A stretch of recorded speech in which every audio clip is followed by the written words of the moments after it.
que Prends-moi le il micro. faut pas redéfinir la permaculture ou comment? Eh bien oui, on va commencer comme ça. On a commencé à filmer. Salut Eric. Salut.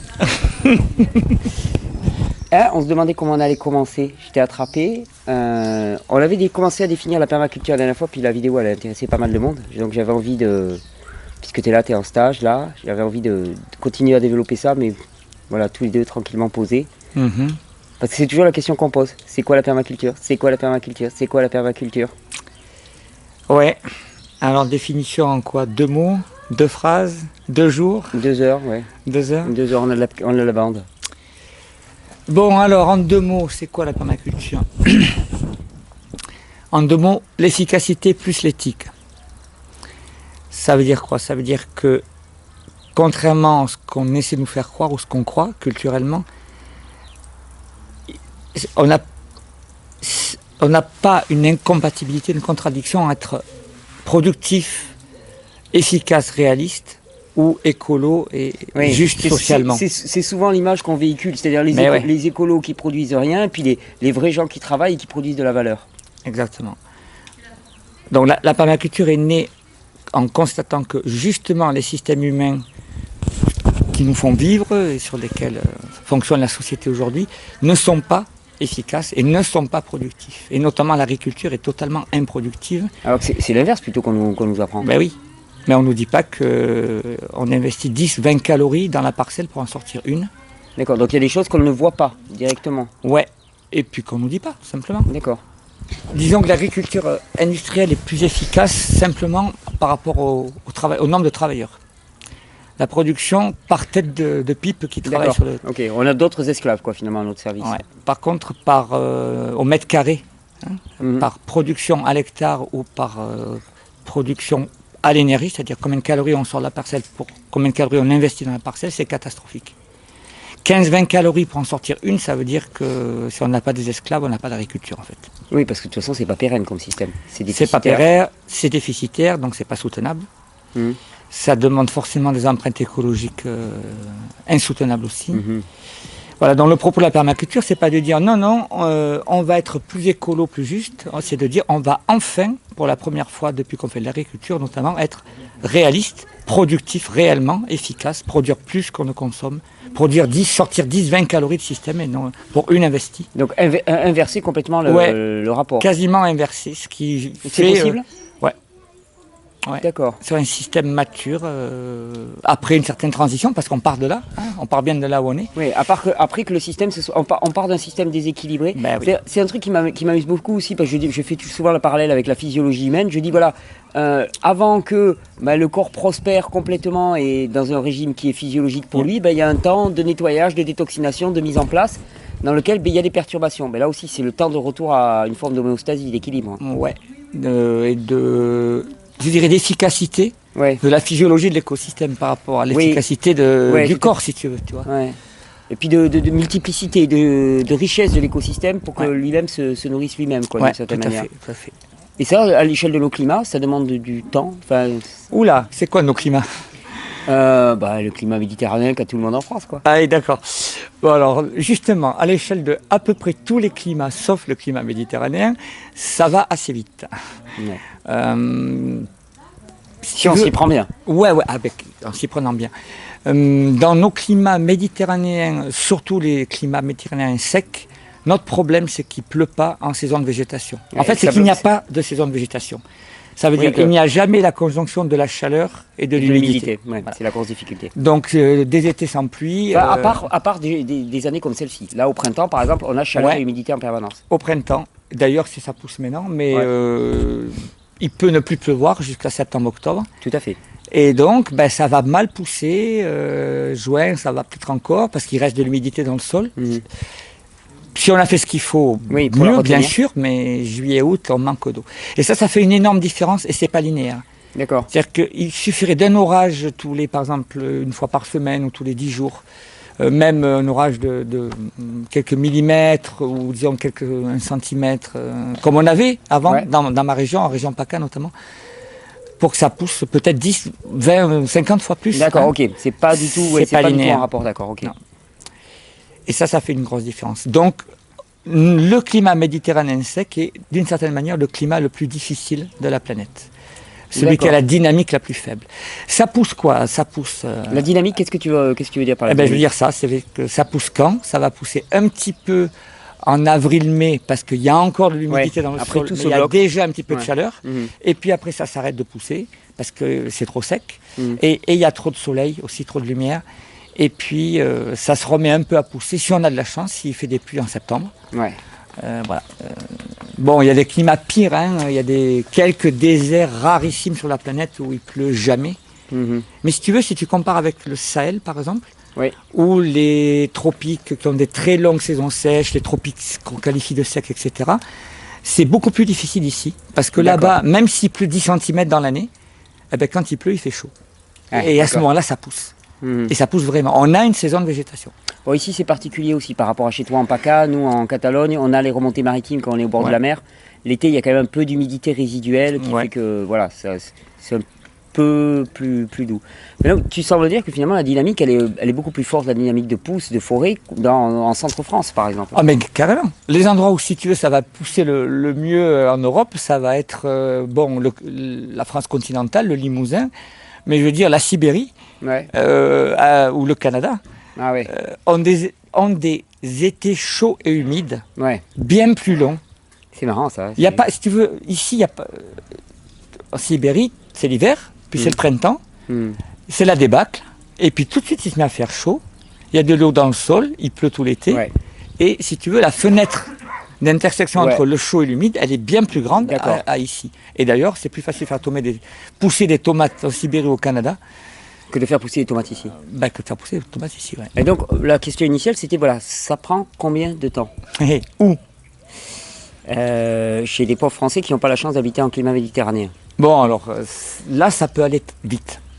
On estime qu'il y a une transition, partant de là où on est, pour arriver à un écosystème... Partant du déséquilibre. Du déséquilibre, et puis du manque de matière organique dans le sol, du manque de fertilité, il faut la recréer, cette fertilité. Et ça, si la dynamique est rapide, dans le Limousin ou je ne sais où, en France moyenne, il pleut l'été, ça va aller assez vite. En déjà quelques années, 3 ans, il y a déjà quelque chose, 5 ans, 7 ans, il y a déjà quelque chose. D'accord, on peut arriver à des beaux systèmes. Ouais. Ouais, ça va plus vite que ce que je pensais. Ça peut aller très vite. En Méditerranée, sèche, pas l'été, ça peut prendre 10 ans, 15 ans. D'accord. Avant d'arriver, voire 20 ans, avant d'arriver au résultat qu'on aurait dans 7 ans ailleurs. Tu vois. Mais là aussi, l'évolution n'est pas du tout linéaire, parce qu'au tout début, tant qu'il n'y a aucune pousse, il n'y a rien pour ombrer, ni rien. Puis dès qu'il va y avoir des petits arbrisseaux, là, ça va suffire pour installer quelque chose et la dynamique va être beaucoup plus rapide. Tout à fait. C'est pour ça qu'en climat méditerranéen, on privilégie tout ce qui est petits arbustes, des choses arborescentes, comme on dit, qui vont résister très, très fort à la sécheresse et qui vont quand même créer un environnement un peu plus doux, un peu plus ombré, un peu plus humide. Ici, si tu veux, le truc, c'est maximiser la biomasse qu'on peut faire pousser de toutes les manières qu'on peut. Donc, la biomasse, donc les plantes. Les plantes. Donc, utiliser le plus possible les espèces dites pionnières qui sont capables de pousser en pleine lumière, en pleine chaleur, en pleine sécheresse. Même si c'est pas ce qu'elles préfèrent, elles sont capables de le faire. Cette notion d'espèce pionnière, c'est ce que tu développes dans les cours de permaculture, c'est quelque chose qu'on ne connaît pas. C'est-à-dire on considère les plantes, on dit il y a les plantes, et d'autres qui montrent bien qu'elles s'établissent, il y a une succession. Finalement. Il y a des successions. Quand on part d'un système qui est déséquilibré pour retourner à un système en équilibre, c'est comme avec le corps, il y a une succession de processus et qui passe par différents types de plantes, par exemple. Et différentes séries, successions de la dynamique. Qui contiennent des plantes différentes et qui se cèdent la place. D'accord, les unes après les autres. Les unes après les autres. Et donc on les voit disparaître les unes après les autres, se remplacer. Si on fait rien, c'est ça qui se passe. En permaculture, en l'absence de perturbation. Voilà. Nous, notre propos, c'est de faire mieux et plus vite, mais en utilisant la même dynamique. C'est magnifique parce que je retrouve exactement ce que je dis au niveau du corps. C'est-à-dire, on étudie comment ça fonctionne, on essaye on essaye de simplement laisser faire, et puis nous, on essaye de comprendre, d'accompagner, d'accélérer le processus sans l'entraver. Et on peut aller beaucoup plus vite, notamment dans des endroits très difficiles comme ici, on peut aller beaucoup plus vite que si on laissait faire. Donc là, il y a 3 clés. Ça, je l'ai vu. Si on laisse un sol à lui-même, nu par exemple, dans l'état sol nu en Méditerranée, avant qu'il se restructure, alors qu'il suffit de mettre une bonne couche de mulch par-dessus, et là, tout de suite, la dynamique va être beaucoup plus grande, effectivement. Ou de semer Ouais, ou de semer. Ou de planter. Bah nous, ce qu'on a fait, etc. on a semé sous mulch après. Voilà, très On bien. a semé, on a mulché, donc on a toutes les espèces qui poussent Tout à là-dedans. fait, tout à fait. Donc les premières à s'installer, c'est ce que tu appelais les pionnières. Ouais, c'est ça. Et à s'installer ou qu'on va installer. Et alors ce qui est intéressant, c'est que là encore, hein, je fais toujours des parallèles avec le corps humain. Si quand on voit s'installer ces pionnières, on lutte contre ces pionnières, on n'a rien compris. Surtout, on va perdre des années de fertilité, de productivité de Ces pionnières sont la solution. Ouais. Et alors parmi les pionnières, moi je pense toujours à la ronce par exemple qu'on n'aime pas. Par exemple. La ronce est une pionnière. Ouais. Donc si on arrache les ronces, on ralentit le processus de guérison du système entre guillemets. Et puis dans un roncier, le roncier dans la nature, c'est la nurserie de la forêt. C'est-à-dire? C'est là où les jeunes arbres vont pousser le mieux, se développer le mieux. Donc, parce qu'ils sont à l'abri, ils sont dans l'ombre. Ils sont dans leur écosystème. Et donc, ça sert à ça, un roncier. Entre autres. La ronce prépare la forêt. La ronce prépare la forêt. Et disparaît. Oui, disparaît en forêt. Disparaît dès que ce qu'elle a préparé est plus grand qu'elle. C'est un petit peu comme si les enfants tuaient leur mère. D'accord, ok. Oui, parallèle est fort, mais... non, mais c'est ça, voilà. En fait, si tu veux, toute strate, toute série se suicide d'une certaine manière en favorisant les conditions de la suivante, mais qui est défavorable à elle-même, elle disparaît. Donc tes ronces et tes pionnières, lorsque la forêt est assez établie, disparaissent. Il n'y a plus les conditions. Donc, quand je dis forêt, ça peut être forêt fruitière, forêt comestible, comme forêt de bois d'œuvre, de bois de chêne, de bois de feu, ce qu'on veut, ou tout à la fois. Enfin, on peut faire toutes les forêts. Et alors, si on coupe les ronces, si on bloque à ce niveau-là, qu'est-ce qui se passe? Le système n'évolue plus. Alors, on perd en fertilité, nos arbres vont pas bien pousser, ils vont pousser beaucoup plus lentement. C'est-à-dire que toi, tu ne te les gênerais pas pour mettre des arbres dans des ronces? Ah, je jette des noyaux, D'accord. Donc tu reproduis la nurserie, quoi. Tu reproduis la nurserie. Mais pas que dans les ronciers, dans n'importe quel écosystème au stade pionnier, va faire pousser plus vite les espèces qu'on va planter dedans ou dessous. D'accord. Donc là, on comprend vraiment comment tu comprends la dynamique du vivant pour jouer avec finalement. Absolument. Au lieu de t'y opposer ou au lieu de finalement de voir une ronce, dire ouais ça me plaît pas, je l'arrache et puis basta. Non, là tu te dis bon. Il y a des gens que ça peut gêner une ronce, sauf que si tu connais la finalité de la ronce, tu vas dire ok, je comprends pourquoi la ronce est là, je comprends ce qu'elle prépare et je vais l'utiliser au mieux. Ouais. Et plus globalement, on étudie la dynamique des peuplements végétaux, la dynamique des forêts, ce qu'on appelle les patterns, les motifs, les processus des systèmes naturels, pour les comprendre, les non-linéarités par exemple, etc. Tout ce qui fait une grande différence dans la façon dont fonctionne l'écosystème, de manière à pouvoir le réinvestir lorsqu'on fait nos écosystèmes à nous, qui doivent être donc extrêmement productifs, beaucoup plus productifs que l'agriculture, et avec beaucoup moins de travail. C'est ça qui me plaît bien dans cette démarche, c'est que d'abord on commence par une démarche d'observation un peu humble. C'est-à-dire avant de tout vouloir chambouler, déjà on se pose et on essaie de comprendre. Et c'est pas parce que quelque chose échappe à notre compréhension que c'est quelque chose de négatif. C'est d'abord on se pose, on essaie de comprendre quel est le processus, quelle est la finalité naturelle, si tant est qu'on puisse parler de finalité, parce que ça renvoie à un concept d'intelligence naturelle. Je sais pas si on peut parler en ces termes-là, mais en tout cas, quel est le processus à l'action? On peut parler d'intelligence, pourquoi pas. En tout cas, d'efficacité. Quand on a un problème dans un corps humain ou dans un écosystème, c'est qu'il y a une fonction qui n'est pas remplie. Pas mal. Et donc, dans la nature, ça n'existe pas. Dans la nature, il y a toujours les éléments qui viennent remplir les fonctions demandées. Oui, remplit la fonction pour l'autre et pour... Ouais, voilà. Donc nous, dans nos écosystèmes, au début, ils sont trop simples. On parle de systèmes pauvres, agricoles, etc. On peut avoir des problèmes en déséquilibre. Et donc la façon naturelle de le rééquilibrer, c'est de laisser la diversité et la densité de matière organique, de biomasse croître, remplir toutes les fonctions. Et on aura une productivité accrue, une fertilité accrue. On n'aura plus de maladies non plus. Parce qu'on aura cette diversité suffisante et cet équilibre dû à la qualité et la quantité des interactions. Mais alors dis-moi là une question qui me tire l'épine depuis longtemps. Est-ce à dire que dans un modèle naturel, il n'y a pas de prairie? Il n'y a pas de prairie? D'accord. C'est pas très connu, mais il n'y a quasiment pas ni de désert, ni de prairie, de savane primaires. Elles sont anthropogéniques, elles ont été fabriquées par l'homme. Est-ce qu'on aurait pu imaginer, pour une raison ou pour une autre, mais de type naturel? Voilà, non, ma question, ça serait plutôt même... Bon, tu disais, voilà, un système revient à son état d'équilibre, de plein épanouissement au travers d'une série de successions végétales. Est-ce que actuellement les déserts tels qu'ils sont, si on les laissait à eux-mêmes, voilà ma question vraiment, eh bien, ils reviendraient spontanément au travers d'un temps long. Est-ce que tu crois? Ou est-ce que le déséquilibre a été tellement important que finalement, cette régulation naturelle, cette homéostasie naturelle ne peut plus se produire? Il y a les deux cas. D'accord. Il y a les deux cas. Il y a des déséquilibres quand même assez grands pour que ça ne revienne pas. Ouais. Et il y a des exemples d'ailleurs où on doit créer une légère perturbation pour redémarrer c'est excellent. la chose. Je fais les parallèles avec la physiologie humaine en permanence. Mais on crée une légère perturbation et après, ça part exponentiellement. D'accord. Et très rapidement. Mais il y a un moment où il faut quand même mettre quelque chose. Parfois, c'est pas nécessaire. Parfois, il suffit de retirer le bétail ou de retirer les pratiques, retirer l'agriculture pour que tout de suite un écosystème beaucoup plus fertile et beaucoup plus productif pousse. Mais le problème, c'est que nos sociétés, et notre imaginaire, notre psychologie l'empêchent, tout simplement. Nos modèles, donc finalement. Nos modèles. Et on continue de cultiver des champs, ça marche pas, avec des calories investies à gogo, c'est pas productif, c'est des pesticides, c'est des intrants, c'est des fertilisants, c'est de l'irrigation, donc c'est de la salinisation des sols, c'est etc., etc. Ça marche pas. Et qu'est-ce qui fait qu'on continue? C'est parce qu'on a été conformé dans des modèles, qu'on ne sait pas penser à côté? Une forme d'incompétence, je dirais, de l'agronomie qui n'étudie pas l'écologie, qui n'étudie pas la dynamique des peuplements végétaux, qui n'étudie pas la physiologie. Quand tu imagines qu'un agrume est une espèce de sous-étage de forêt ombrophile, de forêt sombre, toujours humide de Chine, et qu'on cultive ça en plein cagnard alors que ça ne supporte pas la pleine lumière du soleil. C'est des espèces d'ombre, les agrumes. D'accord. Je comprends pas. Donc toi, tu irais placer tes agrumes dans des zones où ils vont être ombrés naturellement. En sous-étage, tu peux avoir plusieurs étages de production d'arbres, fruitiers ou ce que tu veux, et tes agrumes dessous. C'est vrai que ça ne viendrait pas à l'idée.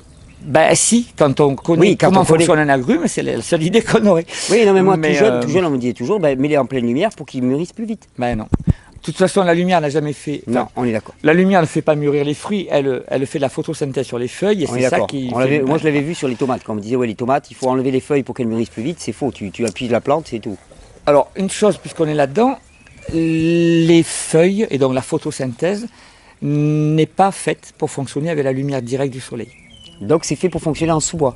Avec une ombre, alors selon les espèces, plus ou moins pionnières, plus ou moins climatiques, elles vont fonctionner avec un degré d'ombre. Climatique, ça veut dire plutôt des arbres installés de l'ombre. Au final, d'accord. Ouais, de l'ombre. D'accord. Mais aucune espèce ne préfère fonctionner en pleine lumière.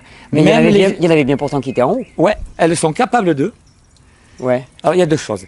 Quand tu pars d'un sol à nu, les pionnières sont capables de germer et croître en pleine lumière. C'est ce qui les fait pionnières. Mais c'est ça qui définit le fait qu'elles soient pionnières. Mais c'est pas ce qu'elles préfèrent. Même un cactus, une agave, ce que tu veux, poussera plus vite et mieux développé à l'ombre. Pas forcément une ombre très dense, il y a des degrés, d'accord, mais avec une ombre légère. Ça c'est une chose. Ensuite, lorsque la forêt est établie et qu'on est arrivé au stade de climax, si tu regardes bien, quand tu penses que la surface totale foliaire d'un arbre banal, c'est des centaines d'hectares, la surface cumulée de feuilles, des centaines d'hectares, et qu'on peut penser que la partie qui reçoit la lumière directe du soleil, c'est quoi?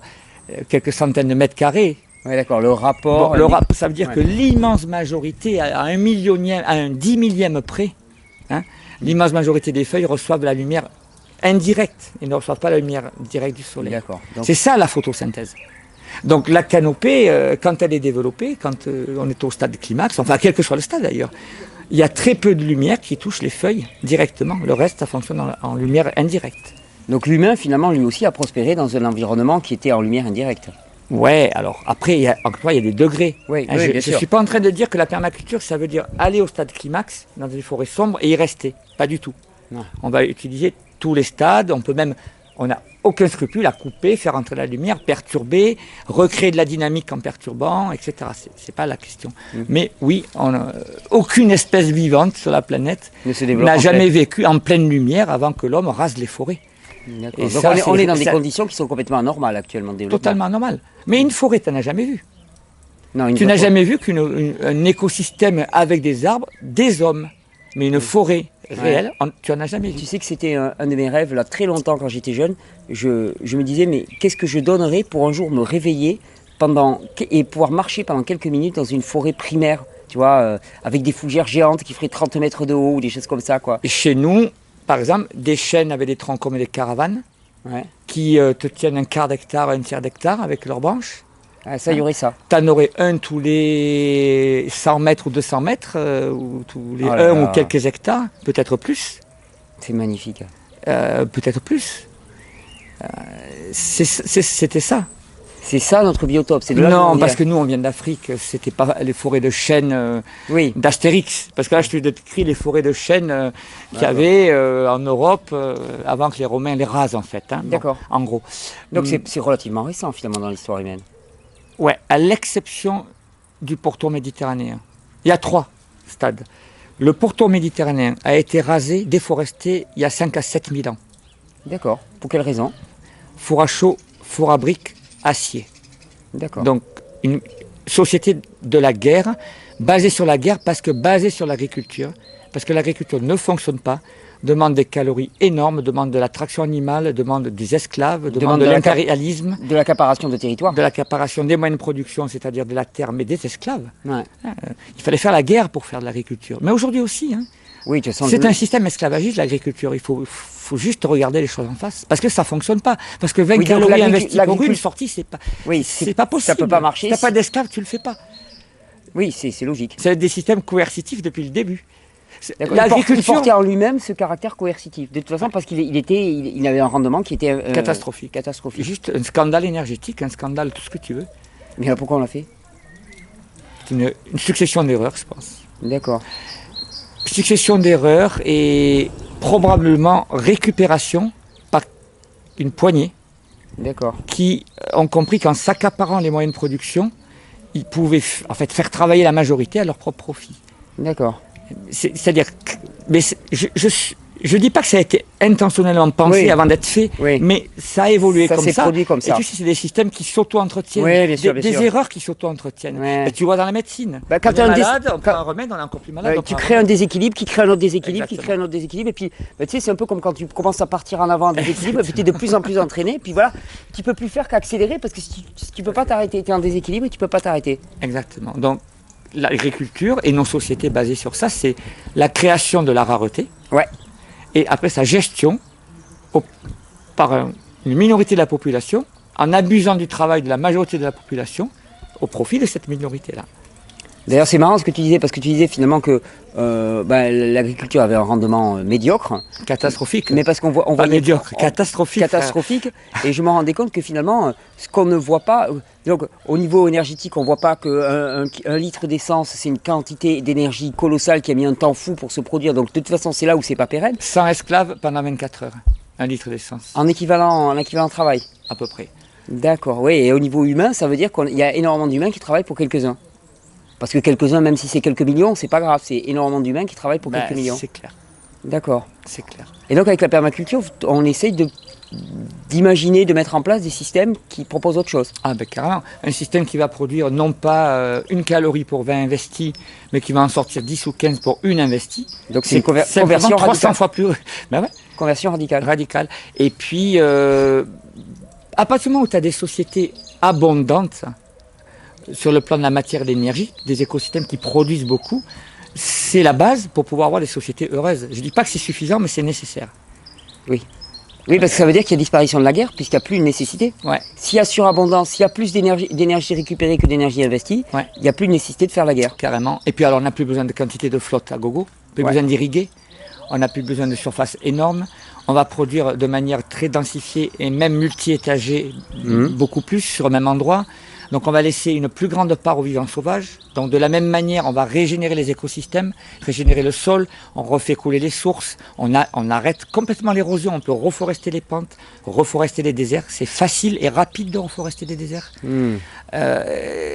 Donc on va produire plus. Et puis ailleurs, on va laisser le vivant sauvage reprendre sa place, la flore, la faune, etc. etc. C'est tout le programme de la permaculture.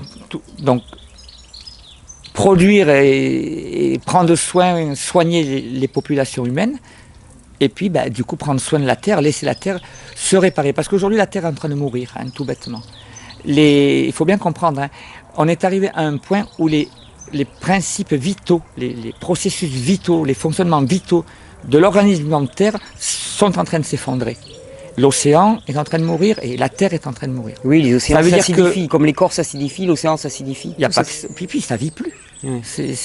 Voilà, donc comparé à un corps, on verrait le foie qui est malade, on verrait le cœur qui marche plus, les poumons qui ont je sais pas trop quoi, le pancréas qui a un cancer, et on voudrait croire que le corps va fonctionner. Non, la Terre est en train de mourir. Donc si on fait rien, assez rapidement, elle ne pourra plus porter la vie. Et si elle ne porte plus la vie, elle ne portera plus non plus l'humanité. Donc il y a une certaine urgence à et sauver la planète et sauver l'humanité. Et pour ça, il faut reforester massivement, refaire de la fertilité massivement, refaire de la biomasse massivement et sortir 20 calories pour une investie et pas le contraire. Il y a quelques temps, il n'y a pas photo, quoi. Il y a quelques temps, sous une vidéo, il y a quelqu'un qui m'a dit finalement avec votre modèle, on va arriver à une monoculture d'arbres fruitiers, ça va être l'horreur pour la planète. Alors ça m'a amusé la vision d'une monoculture d'arbres fruitiers parce que moi ça me réjouissait plutôt. Mais tu veux transformer le monde en forêt? Alors, est-ce qu'il met un S à arbre fruitier ou quoi? Parce que si c'est une monoculture de 200 espèces de fruitiers... J'appelle pas ça une monoculture. Déjà, c'est pas une monoculture. Ensuite, il est hors de question de ne faire que des fruitiers. D'abord, il y a fruitier et fruitier. Il y a des fruits à chair molle, il y a des fruits à chair dure. La noisette, l'amande, la noix, la pistache, le pignon, le xanthocéra, ça produit des graines comestibles. C'est bien la graine d'un fruit, d'accord. Et puis, il y a des arbres à feuilles comestibles, beaucoup plus qu'on ne le croit. Les feuilles contiennent des taux de protéines, des taux de chlorophylle absolument vitaux, plus des minéraux. D'ailleurs, si on se tourne vers les feuilles d'arbres, quelque part, souvent, la notion de potager actuel, en faisant des salades, des choses comme ça, c'est beaucoup de labeur, beaucoup de travail. Alors qu'un arbre, c'est pérenne, tu as les feuilles tous les ans, et puis tu as quelques saladettes sauvages qui poussent au pied, puis on n'en parle plus. Donc bon, on pourrait optimiser les rendements de protéines chlorophylliennes, donc avec des feuilles d'arbres, d'arbustes, de lianes pérennes, d'herbacées pérennes, et minimiser les herbacées domestiques saisonnières qu'on fait pousser au potager, c'est la première chose. Donc minimiser le travail. Minimiser le travail. Et puis plus d'eau, plus d'arrosage, etc. Donc il y a tout ça. Et puis encore une fois, il n'est pas question de rester dans une forêt sombre éternellement. On a des gradients, on peut vouloir faire pousser des espèces plus pionnières avec plus de lumière. On va piloter l'énergie. Et l'énergie, c'est la photosynthèse. Donc on va piloter la lumière dans l'écosystème. C'est ça l'accélérateur. On crée de l'ombre, on le ralentit, on accélère. Absolument. C'est excellent. C'est à partir du moment où on pense énergie, on pense photosynthèse et donc lumière. On sait que c'est le levier sur lequel on va pouvoir agir et puis en fonction, accélérer, ralentir, cultiver, arriver à telle finalité ou pas, quoi. Absolument. D'accord. Et c'est un modèle qui existe déjà? Bien sûr. Alors en France, on ne voit pas grand-chose, on est très en retard sur la permaculture. Mais c'est parti d'Australie dans les années 70, donc bon, là-bas c'est bien développé. Ça s'est bien développé dans les pays anglophones à cause de la langue. Ouais. Puis dans des tas de pays, pour des raisons culturelles ou administratives, enfin tout ce qu'on veut, quoi. Bon, la France est très en retard pour tout un tas de raisons. Il y a beaucoup de blocages en France quand même. Mais ça pourrait marcher. Ah, mais ça pourrait marcher. Et ça marche déjà. On voit déjà des bouts d'expérience. Bon, moi, je suis allé voir chez Yvonne et Steve Page dans le Limousin. On voit un écosystème multi-étagé, diversifié. Sur quelques milliers de mètres carrés, on voit 300-400 espèces comestibles ou plus. Alors, on ne voit pas de verger, et on ne voit pas de champs, et on ne voit pas de lignes de potagères. On ne voit pas grand-chose. Parce que tout ça, c'est intégré dans l'écosystème. Il faut aller... Mais elles y sont, les plantes. Oui, il faut avoir une vision systémique pour arriver à distinguer tout ça, quoi. Un peu parce qu'elles ne sont pas placées là où on les attendrait. Un peu parce qu'il y a beaucoup d'espèces qu'on ne connaît pas, mais qui sont productives et stratégiques. Voilà. Il y a des exemples à voir un petit peu, mais il faut aller à l'étranger beaucoup pour voir des bons exemples. Mais ça nécessite quand même de repenser tout le système, à la fois de production, mais de mode de vie, quoi. De mode de vie, ça permettrait, c'est pas une nécessité, mais ça permettrait de relocaliser la production, la consommation, l'activité. Ouais. Ça permettrait que le groupe social, que ce soit à l'échelle d'une famille, si on veut, d'un éco-village, d'un éco-hameau, d'un quartier, d'un village tout court, puisse se réapproprier ces responsabilités fondamentales qui sont l'accès à l'eau douce, l'alimentation, l'énergie, les matériaux de construction. Et puis si demain on n'a plus de pétrole, on n'aura plus de seaux en plastique. C'est marrant ce que tu dis, ça me touche beaucoup parce que tu dis pas les droits fondamentaux comme si c'était un dû, mais tu dis les responsabilités. Ah oui. Et souvent on dit moi mon droit c'est d'avoir l'eau potable, mon droit c'est d'avoir à manger. Non, c'est ma responsabilité. ça m'est donné et c'est ma responsabilité de le gérer, de le faire prospérer, d'en prendre soin, quoi, quelque part. Alors, depuis qu'on a rasé les forêts et détruit la planète, détruit les écosystèmes, c'est devenu notre responsabilité. On a transformé les forêts en désert. Aujourd'hui, on a le choix de faire le contraire. On sait le faire, c'est facile, ça marche, c'est rapide. Yes. Donc on a le choix et la responsabilité de le faire ou pas. Par contre, avant qu'on fasse ce massacre, on avait le droit gratuit de récolter la nourriture, l'eau et la santé, parce que la vie qui a poussé sur la Terre, elle est fondamentalement gratuite, spontanée et abondante. Oui, puis il y a eu on s'est coupé de ça. On s'est coupé, mais c'est la fameuse coupure qu'on retrouve partout, dans tous les domaines de la société. Il y a cette coupure. Et maintenant, quelque chose qui était un droit spontané qui nous était accordé par grâce, ça devient une responsabilité. Et c'est là où notre libre arbitre peut jouer. Mais c'était un droit parce qu'à l'époque, on respectait les lois du vivant. Exactement. On connaissait. Pour avoir un droit dans le vivant, on les respecte. Les espèces animales et végétales respectent les lois du vivant. Nous, on est sortis, donc on les a enfreints, on a détruit tout ça, ça ne fonctionne plus, ça ne vit plus. Maintenant, on a le choix, on continue de faire des déserts ou on se remet à faire des forêts. Et c'est le grand choix, C'est le grand choix. Le grand choix. On a fait le choix du feu, du minéral. Il faut faire le choix de la matière organique, de la fertilité. Parce que du coup, du carbone sous forme organique, pas sous forme minérale. Parce que du coup, pas du charbon. Charbon. Non. Quand je pensais carbone, je pensais... pas du diamant. Oui, d'accord. Qui sert à rien. Un diamant, ça sert à rien du tout. Non, objectivement, non. Bon, c'est du carbone sous une forme inutile. Par contre, si on reforeste, et notamment les sommets, les pentes et les bords de rivières, toutes les zones aquatiques en priorité, et puis le plus possible, reforester donc de manière productive pour nous, près de là où on est, et puis de manière laissée aux vivants sauvages, de manière naturaliste. Le plus de place possible. Plus loin. Ouais. On va récupérer des climats, un climat qui fonctionne, récupérer des microclimats qui fonctionnent, récupérer les sources qui se mettent à recouler très vite dans ces cas-là. On arrête l'érosion, on arrête la sédimentation. Donc on lance une dynamique tout à fait... En fait, c'est presque comme si on inversait la machine, on relance la roue. Ouais, c'est une régénération complète. Alors ce qui est incroyable et merveilleux, c'est que autant... en fait, c'est évident quand on y pense, mais a priori, ça peut paraître paradoxal. Il nous a fallu 10 000 ans ou 200 000 ans depuis le feu pour détruire la planète, à coût d'une énergie hallucinante investie, de souffrances hallucinantes payées par les populations, par les personnes, de souffrances d'esclavage, etc. Parce qu'on luttait contre la poussée du vivant naturel. Oui, qui était là de toute façon. Alors maintenant qu'on a fait ça, si on fait le choix contraire, on va aller beaucoup plus vite, beaucoup plus simplement, parce que on va dans le sens du courant. On ne remonte pas le Niagara en ramant sur une brindille avec une petite cuillère.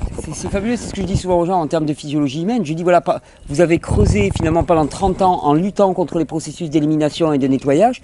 Ça a mis 30 ans pour s'établir cette pathologie, mais on peut quand même la rattraper en 2 ans. Parce que là, d'un seul coup, on va aller dans le sens de l'élimination. Absolument. Donc finalement, c'est la même efficacité, et on arrive au même résultat. Ouais. Et c'est hallucinant, l'efficacité, la puissance du vivant quand on s'en sert. Et alors en plus, près de nous, on va favoriser, on va même les faire plus vite. On fait encore mieux localement, encore mieux que les écosystèmes sauvages. Donc c'est le but de la permaculture. C'est comprendre les écosystèmes sauvages et faire mieux.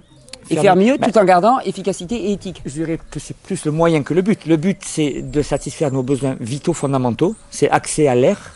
Bon, pour l'instant, c'est encore gratuit. Accès à l'eau. Pour l'instant, c'est fini. La population mondiale n'a plus accès à l'eau douce. Nous, on ne le voit pas parce qu'on est des privilégiés. On a nos esclaves, le robinet, tout ça. Mais la plupart de la population mondiale n'a plus accès à l'eau propre et douce. Ensuite, c'est la nourriture. Ensuite, c'est les matériaux de protection d'œuvres et d'énergie. Le bois, énergie. Demain, plus de pétrole. Il nous reste quoi comme énergie? Le bois.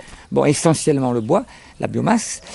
Et puis les médicaments, et puis on n'a plus de plastique, il va falloir vanner, tresser, faire des paniers, récupérer l'eau. Les médicaments étant les plantes sauvages. Les médicaments, c'est les plantes sauvages, bien sûr. Plantes sauvages ou pas sauvages d'ailleurs. Oui, enfin, des plantes en tout cas, le reste végétal. Par exemple, je prends l'exemple, c'est dans les tropiques, mais je prends l'exemple du palu. Aujourd'hui, le meilleur moyen, efficace à 100% à tous les coups, de soigner le palu, c'est une armoise annuelle. Des cultivars possibles à cultiver dans les tropiques, d'armoise annuelle. Artemisia annua. Ça marche à tous les coups. On n'a pas besoin de médicaments industriels. Donc, c'est ça, le but de la permaculture, c'est de satisfaire nos besoins. mais de manière soutenable, non destructrice. Oui, en fait, c'est... Et donc, du coup, qui répare la planète, au lieu de finir de bouffer le capital et qu'il n'y ait plus de vie possible sur cette Terre. C'est ça qui me plaît, c'est-à-dire c'est satisfaire nos besoins, efficacité, mais en regard, on pose éthique. Éthique, voilà. Alors, ce qui est incroyable, c'est que l'éthique arrive comme une propriété émergente, spontanée, parce qu'on est très efficace. La permaculture s'est pas dit, bon, ok, on n'est pas éthique, on va faire de l'éthique. Non, la permaculture a constaté que nos systèmes actuels, agriculture, industrie, nos maisons, qui sont des scandales écologiques et énergétiques, etc., ne fonctionnent pas, ça ne marche pas. Efficace. Esclavage, énergie, ça ne marche pas. On va faire des systèmes efficaces, et après on se rend compte que du coup, on récupère de l'éthique, parce que comme ils sont efficaces, ils sont régénératifs, ils sont socialement justes, on récupère de la gratuité, on peut s'occuper des personnes, etc., etc. Oui, d'accord. Donc c'est un sous-produit. Bon, c'est un sous-produit agréable, mais c'est un sous-produit. Ouais, c'est un sous-produit agréable, mais c'est d'une certaine manière. J'insiste sur ça, c'est pas où on est écologique ou on est réaliste, réel politique, non. Ouais, mais ça, on est réaliste politique réellement, oui. Efficace réellement pour la première fois. Du coup, on est écologique et potentiellement. Oui, le système actuel essaie de toujours faire passer ce genre d'alternative d'approche pour un truc en disant non mais c'est bien joli, mais bon, quand il va s'agir de nourrir la planète, comment vous allez vouloir nourrir la planète avec vos forêts? Ben oui, au contraire, c'est comme ça, parce qu'actuellement on la nourrit pas, parce que sinon il y aurait pas des gens qui crèvent la faim, autour de nous, quoi. Pour être juste, on produit assez aujourd'hui, si on répartissait tout ça de manière équitable, on produit assez, mais à un coût hallucinant. Donc pourquoi ne pas produire efficacement partout? Puis alors en plus, c'est pas nourrir la planète, c'est pas nourrir les personnes, c'est que partout on a les moyens de se nourrir gratuitement, abondamment, avec qualité, diversité, densité, tout ce que tu veux, efficacité, en travaillant beaucoup moins, en produisant beaucoup plus. On n'a pas à nourrir la planète, ça c'est encore une histoire de... Oui, non, c'est une folie, c'est encore une folie. C'est chacun qui se nourrit. Bien sûr, parce que l'écosystème, il est efficace, point barre. Et la société qui vit dedans, elle est efficace aussi. Ouais, c'est le pari, c'est ça ou de toute façon ça va pas tenir. Ben non, ça va pas tenir. De toute façon, on le voit déjà. Hein. Ouais. Si on veut voir, on voit déjà que ça passe plus, quoi. Hein. Oui, bon, le système a une énorme capacité à amortir la chute, mais il n'empêche que ça craque par tous les bouts. Et puis l'amortir, c'est le coup de la grenouille dans la marmite, là. Hein. Ouais. L'amortir, du coup, quand ça va être trop tard, on aura perdu les semences, les espèces, les savoirs. Hein, quand on les pratique pas, on va se retrouver sans pétrole. On fera comment pour manger? On saura pas faire sans irriguer, on saura pas faire sans médicaments industriels, on saura pas faire sans technologie. Tandis que si on anticipe tout ça. Ouais. C'est toi qui dis souvent, il faut utiliser les dernières gouttes de pétrole pour préparer l'après-pétrole. Ouais. Utiliser ce qu'on a encore aujourd'hui pour produire en fait, ou préparer les moyens de s'en passer en fait. Donc oui, d'accord, c'est puissant comme pensée. Si on est là au pic du pétrole, au pic des énergies fossiles, on est au pic de la biomasse, on est au pic des métaux, il n'y a plus de métaux sur la planète, au pic de la fertilité, au pic des matières premières, ou on continue sans rien faire et on va se cracher en bas, ou on anticipe. Puisque là, on a une belle vision, on est en haut là, on anticipe une descente harmonieuse et éthique. Et qui assure, de manière à ce que pas de guerre civile, voilà, pas de violence, du tout. Pas de violence. Mais ça, il faut s'y mettre quoi maintenant. On est au pied du mur quoi. Enfin non, on est en haut de la falaise quoi. Donc transformons-la en pente douce cette falaise. Et donc ça... on avait dit en 2 mots la définition de la permaculture, il y en a eu un peu plus. Oui, mais... Non, mais c'est riche, c'est puissant, et c'est surtout, quelque part, c'est la seule solution d'une certaine manière. Ça peut paraître arrogant, et c'est marrant, parce que des fois, quand tu dis ça aux gens, ils te disent, mais non, mais comment tu peux être aussi sûr de toi? C'est simplement parce que, je veux dire, quand on comprend la chose, on sait bien que c'est le seul chemin possible, quoi. C'est le seul chemin. Comme pour le corps humain, il n'y a qu'un seul chemin possible, celui de la régénération en respectant les conditions, et bien là, pareil. C'est arrêter de lutter contre et aller dans le sens pour permettre la restauration des écosystèmes et aller dans le sens d'efficacité. Absolument. Et d'ailleurs, ce que tu disais, c'est que ça me fait penser au corps humain, on se rend compte aussi que le mode de nutrition, le mode de vie actuel est extrêmement inefficace. C'est-à-dire qu'on consomme énormément de calories pour un résultat, une production, une performance physique au niveau de l'humain qui est piètre. Yes. Et quand un organisme est détoxifié, il lui faut beaucoup moins d'aliments pour arriver à être beaucoup plus efficace. Donc voilà. Et la finalité, c'est pas d'être éthique, mais on se rend compte que finalement on est éthique parce que finalement, comme on consomme moins et qu'on a un meilleur rendement, ben, on a moins besoin de faire de la prédation. Carrément. Donc c'est fabuleux de voir à quel point finalement voilà, il y a des allers-retours. Ah non, mais c'est clair, c'est les mêmes principes généraux donneront dans le cas de la santé ou de l'alimentation la régénération, comme tu le dis, et à l'écosystème, ça va donner la permaculture. C'est un beau programme en tout cas. Bah écoute, ouais. C'est un beau programme, je te remercie de le partager. Et d'ailleurs, on va le partager. Julie, est-ce que je pourrais te demander la fiche qui est sur la table là-bas? Ça ne te dérange pas? On va le partager parce qu'on va faire des conférences ensemble. Ouais. Hein, c'est une grande joie, donc on peut les annoncer. On sera le 9 mai à Bordeaux. On va montrer l'affiche, je la mettrai en lien. Ensuite, on sera à Toulouse début juin, je l'annoncerai aussi. Toi, tu as de l'actualité aussi, j'en profite un petit peu pour te faire un coup de pub parce qu'il faut que ça se connaisse, il faut que ça se sache. Ouais. Donc là, la prochaine formation, bon là, on a une formation en ce moment, là, ici, près de Perpignan. Et donc, la prochaine formation aura lieu en Haute-Loire, dans un petit village qui s'appelle Goudet. Goudet, d'accord. Pas loin des sources de la Loire, donc assez au sud. Hein. Ouais. Et donc, ça sera du 15 au 26, si je ne me trompe pas, mai prochain. C'est ça? Voilà. Yes. Ouais, et puis il suffit d'aller voir sur ton site Permaculture sans frontières. C'est ça. Ouais, mais je tiens à dire que je pousse et je vais continuer à pousser pour que, voilà, et c'est de la pub volontaire, délibérée, reconnue totalement parce que, voilà, toutes les personnes qui assistent à ces cours disent, voilà, on est retourné par, ah, c'est clair? Super. Ah bon, on est retourné, moi je le vois à la fin de chaque journée, moi quand je me pointe, je vois, on passe à la machine à laver là, à l'essoreuse. Donc voilà, là il y a l'affiche, je la mettrai sous la vidéo. Hein, l'affiche pour la conférence en Bordeaux. Il y aura une conférence à Toulouse un mois après.